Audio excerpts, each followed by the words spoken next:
Hello, this is Shanker, and today being Hanuman Jayanti, I'm making this video on Mars. Mars is Mangal, and I analyze this planet as per the Bhrigu Nadi system, which I follow, to make you understand about Mars. And it's nothing can happen without Mars in life. Mars in Hindi is Mangal, and the opposite of Mangal is a Mangal. So no Mangal or a Mangal can happen without Mars in any aspects of life. Now, let us understand what Mars is. Mars हमारी जन्म कुंडली में पहले घर का और आठवें घर का मालिक है. It is the lord of first and eighth house. First house is yourself, and it is your own body, your own structure. So your health, your own body is governed by Mars. So that is why Mars is important. And Mars is also the eighth house. Eighth house governs for all the things which are secretive, which are occult under the earth, and also to some extent your longevity. So that is what the Kalpurush of Mars governs. Now Mars itself is a very good planet, and without Mars nobody can come up in life because Mars is energy. It provides energy. So all the positive and the negative things of life happen with Mars. Mars, let us understand any sign. That is, which are the friends of Mars. The best friends of Mars are Sun and Jupiter. Mars, Sun, and Jupiter are good friends, and Moon, depending on whether it's waxing or waning, it's a friend of Mars. But it is a friend of Mars. It is the queen in this whole solar system. So, by understanding this, let us understand how Mars plays a very important role in life. Mars obviously goes without saying that when Mars is with Sun or with Jupiter, and when we take Bhrigu Nadi into account, then it is not only conjunction, but if Jupiter or Sun are placed in the second and 12th to each other, or fifth or ninth, they form a conjunction, and depending on the degrees, whether Mars is approaching Sun or Mars is approaching Jupiter, or vice versa, it gives its results.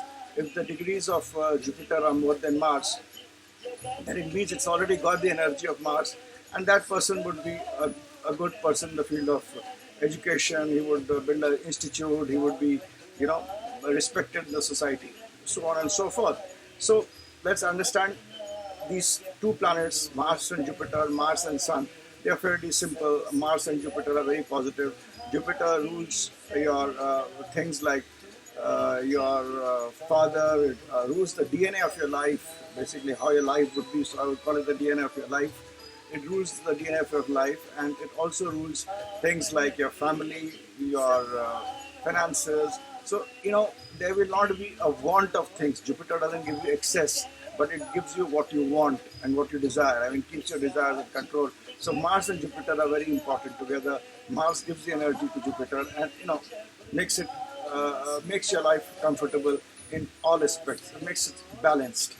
Similarly, when Mars is the Sun, it of course creates the administrators of today. And when we talk about the administrators of today, it is the politicians, the IAS officers. Of course, Mars has to be in a good sign. If it is in Aries, Leo, or Sagittarius, it will produce politicians or administrators. If it is in Taurus, Virgo, and Capricorn, it would produce the bankers and the people who are in the hotel industry, the people who are dealing with the outside world, the people who are in competitive things like coaching classes, etc., field of communication, field of accounting, etc. It would be a very good this thing. And Mars, if it is in Gemini, Libra, or Aquarius, it would again be good. In Gemini, it would produce people who are with good communication skill. थोड़ा Mars जो होता है आदमी को attitude देता है, आदमी को तीखा बना देता है. So your communication will have an attitude in it. You will have some kind of sarcasm. There's a difference in your voice. If Mars is in Libra, it gives a balance kind of a thing in your whole approach to life and aggression. Whenever you approach to a partner in business, you will have an attitude. You'll have a little aggressive approach. You do it, or let's work out. You'll be more in a negotiating kind of a position.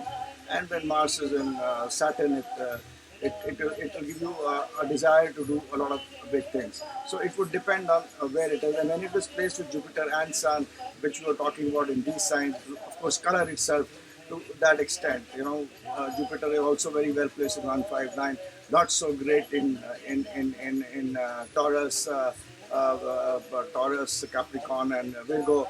And then it is neutral in kind of Gemini, um, and in Libra and Aquarius. So this is what is about Mars playing placed to Jupiter and Sun, depending on the sign.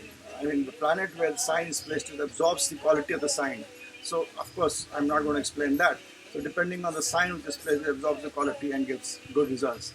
Now, let us come to things which are very important, and anything which is to deal with profession has to do with Saturn. So, Saturn has to have a relationship with Mars in some way or the other, for that thing to become a profession for you. So let us talk about certain things of Vivadit them. People say, no, it's not good. Mars with Rahu. People say, oh, Mars with Rahu, it's like very bad, it's very negative. But let us understand what Rahu is. Rahu is a planet which expands things. It's a booster. It gives you energy. It makes you think big. It is all about spectrum. It is all about communication, animation, computer sciences. Uh, uh, Anything and everything is big gates. Anything that is all ruled by Rahu. So whenever Mars is with Rahu, it makes you think big.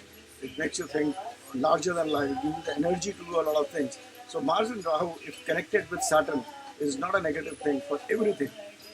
It is a very good thing for your ambitions are concerned, your profession is concerned, and your ability to think big. It produces the billionaires and the billionaires of today. I mean, without that, it can't happen. But yes, when you look at the negative things, then Mars with Rahu and afflicted and also associated with Saturn would give you a temperament which is not good. It may make you a little cheater into some extent. It will give you the art of cheating, art of deception would also come into you. Good or bad, it's for you to decide. And it will also give you a kind of a um, uh, uh, uh, also give you kind of success after some failures. I mean, you cannot be successful immediately.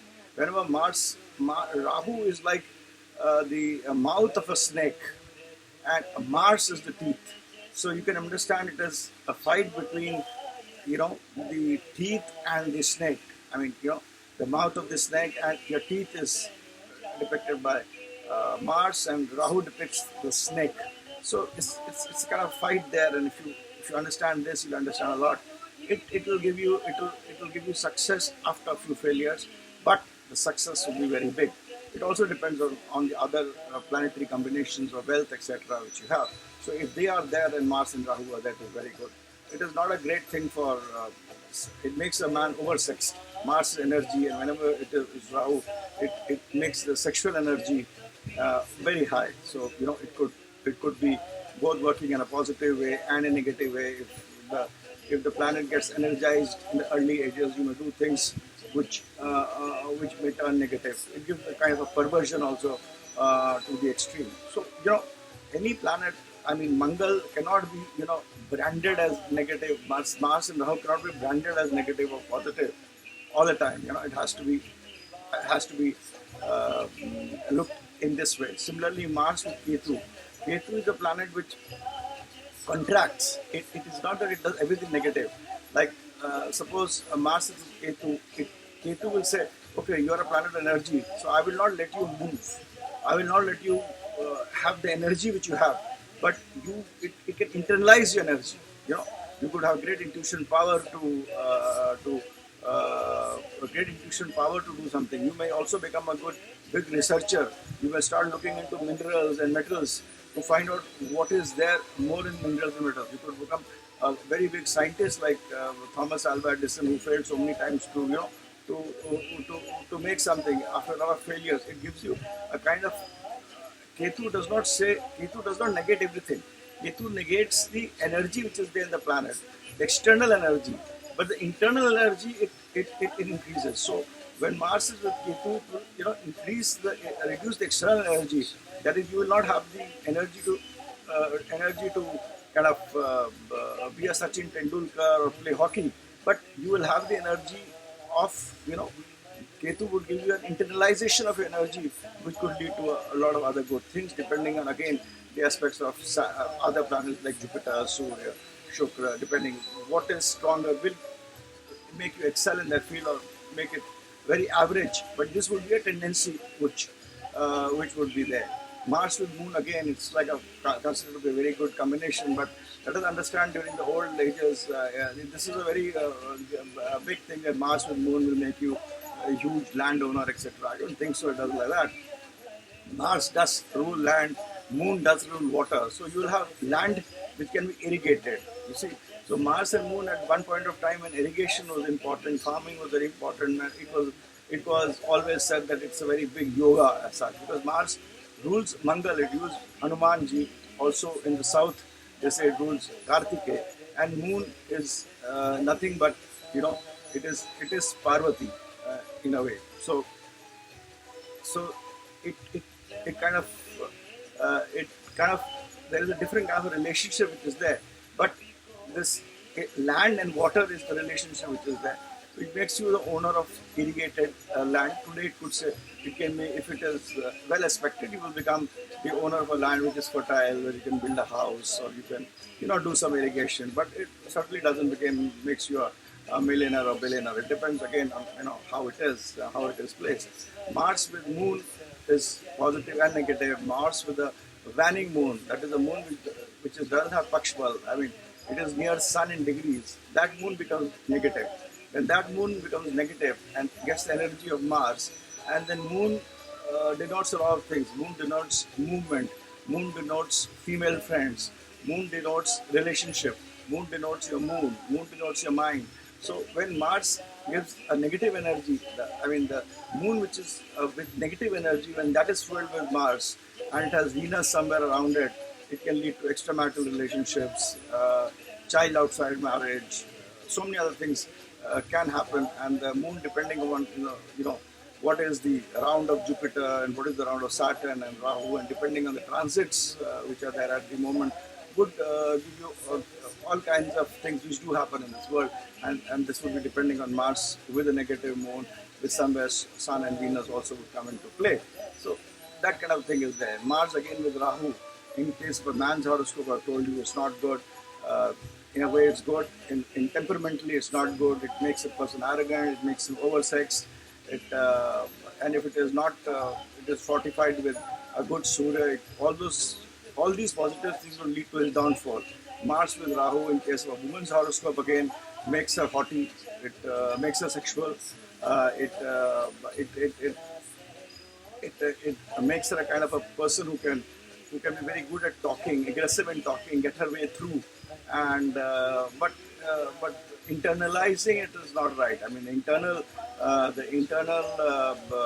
internal thought process may not be right. And similarly, the same Mars with a negative moon or positive moon placed in a bad sign could produce a lady which is very dangerous in her thoughts and her movements. Similarly, a positive Mars with a positive moon and with good planets can have can with even with Rahu around can only exaggerate things, but in a positive way. So it would depend upon what Mars fuels. If Mars fuels a positive planet like a moon, a positive moon, it can give positive results. It fuels a negative moon and it's combined with Venus and a sun, then it could give a negative kind of results. So we should understand that is how Mars works. Have I left out anything? Mars with Venus. Mars, in the case of in our Bhrigu Nadi system, Mars is the denoter. It denotes husband in any horoscope. So depending on Mars, whom it is with, it will give you the characteristics of the husband, how it moves. Mars with Venus, there is nothing wrong in that. In that this thing in the conjunction, because Venus denotes wealth, it denotes luxury, it denotes unconventional medicine. It is Sanjeevani. It is Lakshmi. It is money. So Mars would fuel all these things. It is with Venus. But if it is with, suppose in Moon, in the house of Moon, where Venus becomes a little moody, when and Venus becomes a little Venus becomes moody. Mars gets debilitated. It can make you a very tricky person, which in the present world may be good or bad. That's again for you to decide, because it is Kali Yuga, and things are very different now. So this is how Mars acts with Venus, and whenever Mars, Venus, Sun and Moon are together, it could denote different things. Because for me, as far as I'm concerned, anything when you have to see anybody in Bollywood in the whole realm of things of in the realm of the Bollywood world, singing, writing, producing, it should be there in your soul, and your soul is sun. So a strong sun, when comes in contacts with the Venus, when it come in contact with Mercury, which is your mind, intellect, and also your speaking power, and comes in contact with Moon, which is your thought process, etc. And then it comes in contact with Mars. I mean, if these planets are there in the second 12th to each other, or they form a conjunction as being 159, or 7th, or third 11th. So, then if these planets form a conjunction and they are in the good signs, and the degrees also form a particular method, and when they get energized with Jupiter or Saturn, depending on the rotation of Jupiter and Saturn, it is a time when it is an important planet which makes the writers, the directors, the producers, and the actors. So that's very important. Also, Mars with Sun, I've already explained. Sun is very important. It's the karak of your father also. So it also shows that your father will be well placed. Mars with Rahu may actually, one thing I forgot, is actually give your grandfather who would have been very well placed and in a good position, and maybe you have inherited something from that. Rahu is also the talks about your pedigree, your past, which comes into the present. I mean, the lineage, which also comes there. So, Mars and Rahu together also denote a lot of things. So it's like this, that each planet with Mars will give positive and negative effects depending upon how it is. But be very sure, without Mars, neither Mangal can happen nor a Mangal can happen. So today, as this video on the Buddha Jayanti day, I'm trying to explain to you, I explain everybody, that this is how you have to see Mars. And Mars is an engine without which no activity of positivity or negativity by which this world moves can happen. Thank you, and bye for now.